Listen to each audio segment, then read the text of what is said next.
हर्षा रिछारिया के आउटफिट पे, उसके ड्रेसेस पे इतना बवाल होना ही नहीं चाहिए था। कुछ लोगों ने मुझे ट्रोल करवाया। एआई के वीडियोस मेरे सामने आए जो बहुत ही वाहियात थे।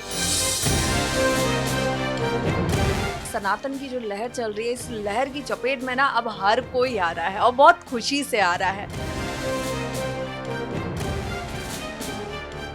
नमस्कार, मैं हूं समंदर सिंह राजपूत और आप देख रहे हैं दंगल टुडे। दंगल टुडे में आज खास मेहमान आई हुई है हर्षा रिछारिया, जिन्हें आज साध्वी हर्षा रिछारिया के नाम से जाना जाता है। तो बहुत बहुत स्वागत है हर्षा जी आज दंगल टुडे के खास कार्यक्रम में। बहुत बहुत धन्यवाद। हर्षा जी, अभी हाल ही में करंट की बात करते हैं तो अभी आप एक आपका वीडियो आया था, उस वीडियो में आपने बताया था कि मुझे ट्रोल किया जा रहा है। क्या है ये विषय? बिल्कुल, मुझे ट्रोल करवाया गया है क्योंकि मुझे ट्रोल करने या करवाने का कोई भी बेस, कोई भी आधार किसी के भी पास नहीं था, है ना? हर्षा रिछारिया ने महाकुंभ में जाके कोई भी ऐसी मर्यादा के बाहर कोई भी चीज़ नहीं की है जिसकी वजह से उसे ट्रोल किया जाए। और बहुत से जाने-माने एक्टर्स, मॉडल्स सब आए हैं उस कुंभ में। सबका एक प्रोफ़ेशन है, सब वेस्टर्न आउटफिट पहनते हैं, तो हर्षा रिछारिया के आउटफिट पे, उसके ड्रेसेस पे इतना बवाल होना ही नहीं चाहिए था। तो कुछ लोगों ने मुझे ट्रोल करवाया, मुझे रोस्ट करवाया, उसके बाद फिर मेरे पास बहुत गंदे-गंदे कमेंट्स का मैंने सोशल मीडिया पे अभी भी मैं उनका सामना कर ही रही हूँ। तो ये सारी चीज़ें हुई और जब उन्होंने देखा कि इस सब से भी इसको फ़र्क नहीं पड़ रहा है, तो उन्होंने चीज़ों को अलग डायरेक्शन देना शुरू किया।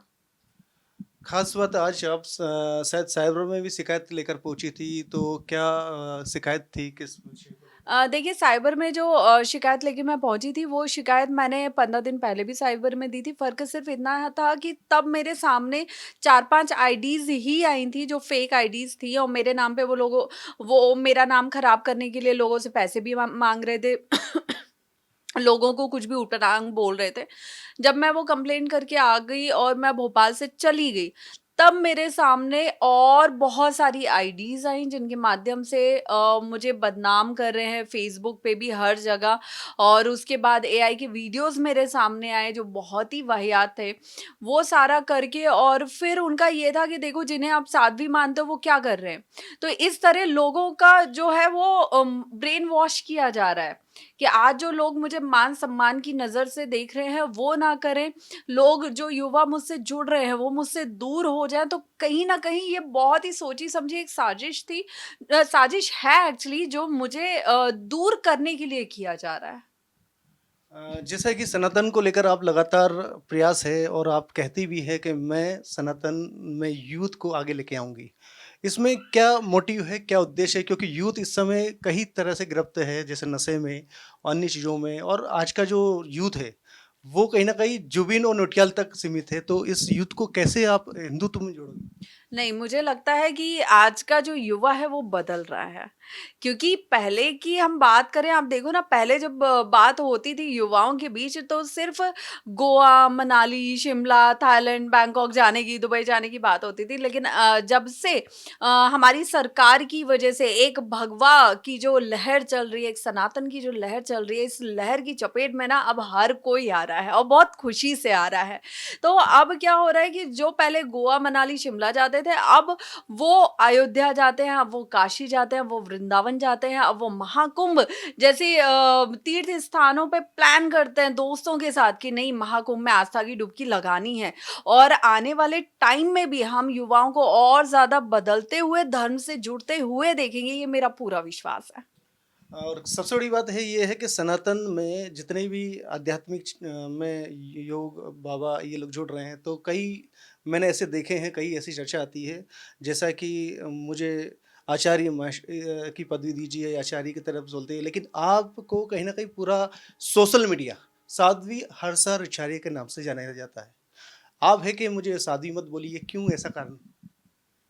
देखिए, मुझे लगता है धर्म के रास्ते पे चलने के लिए किसी पदवी की ज़रूरत नहीं होती है। धर्म के रास्ते पे चलने के लिए आस्था, भाव और मान-सम्मान की ज़रूरत होती है और महादेव ने मुझे लगता है कि बहुत कम उम्र में मुझे जो मान-सम्मान लोगों से दिलवाया इस महाकुंभ के माध्यम से, वो मेरे लिए बहुत है, बहुत है। कहते हैं कभी-कभी आप जो सोचते नहीं, उससे कहीं गुना ज़्यादा ईश्वर आपको दे देते हैं।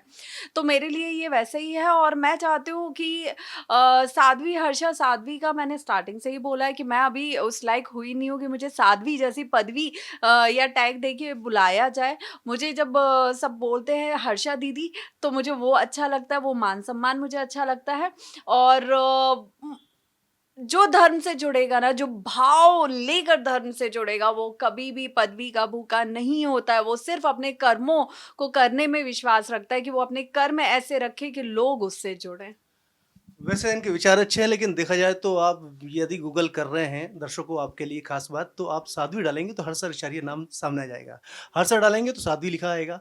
तमाम तरह की चीज़ें आप देखेंगे, सर्च करेंगे। मैं खुद बोल रहा हूँ आपसे, गूगल सर्च कीजिए, आपको साध्वी हर्षा रिचारिया ही दिखेगा। लेकिन ठीक है, इन्होंने बोला है कि मुझे साध्वी की पदवी ना दी जाए। खास बात एक और पूछते हैं इनसे कि हर्षा जी, जैसे कि आपने फिलहाल में अभी कंट्रोवर्सी आई, बाबा की कंट्रोवर्सी आ रही, आप वो कुंभ से वायरल हुई। कुंभ से आप उसके पहले आपका आध्यात्मिक और आपका जीवन कैसा रहा? उसके बारे में?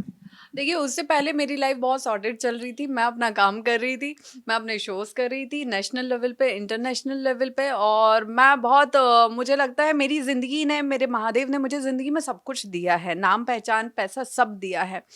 लेकिन पिछले कुछ सालों में मेरी ज़िंदगी ने एक टर्न लिया है, जो धीरे-धीरे हुआ है टर्न, लेकिन लोगों को महाकुंभ के माध्यम से वो अचानक देखने को मिला कि हर्षा सनातन से कैसे जुड़ गई, हर्षा धर्म में से कैसे जुड़ गई, हर्षा भक्ति कैसे कर रही है।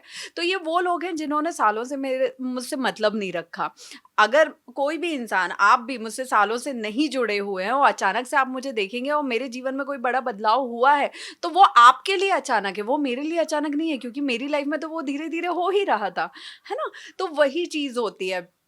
तो मेरी लाइफ का जो टर्न हुआ है और जो परिवर्तन धीरे-धीरे आया है, वो मुझे लगता है कि मुझे बहुत शांति, बहुत सुकून दे रहा है और जो मैं अब कर रही हूँ, मुझे लगता है कि इंसान होने के नाते एक जब हम प्राणी के रूप में जन्म लेते हैं, इंसान के रूप में जन्म लेते हैं, जहाँ आपके हाथ-पैर होते हैं, मुँह होता है, जिससे आप अपनी भावनाएँ व्यक्त कर पाते हो, जिससे आप प्रभु का नाम ले पाते हो।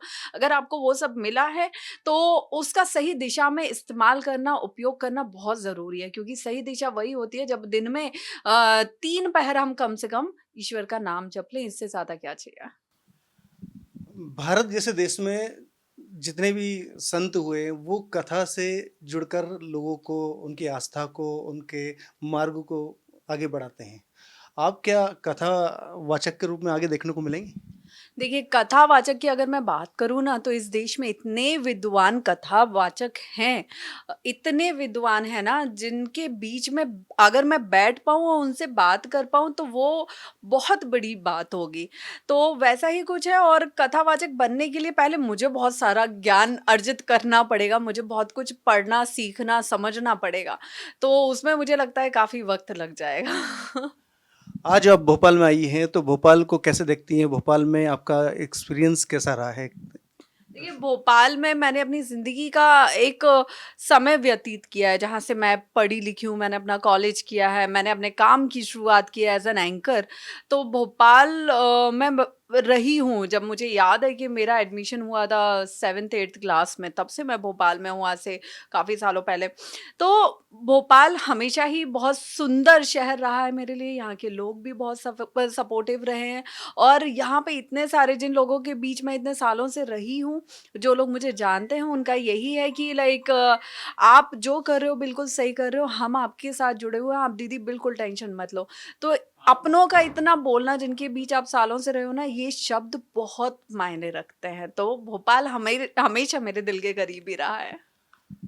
भोपाल से काफ़ी गहरा लगाव रहा है और हमेशा भोपाल के लिए हमेशा बनी रही है। ये थी जो पहले हर्ष आचार्य के नाम से जानी जाती थी, अब साध्वी हर्ष आचार्य के नाम से जानी जाती है।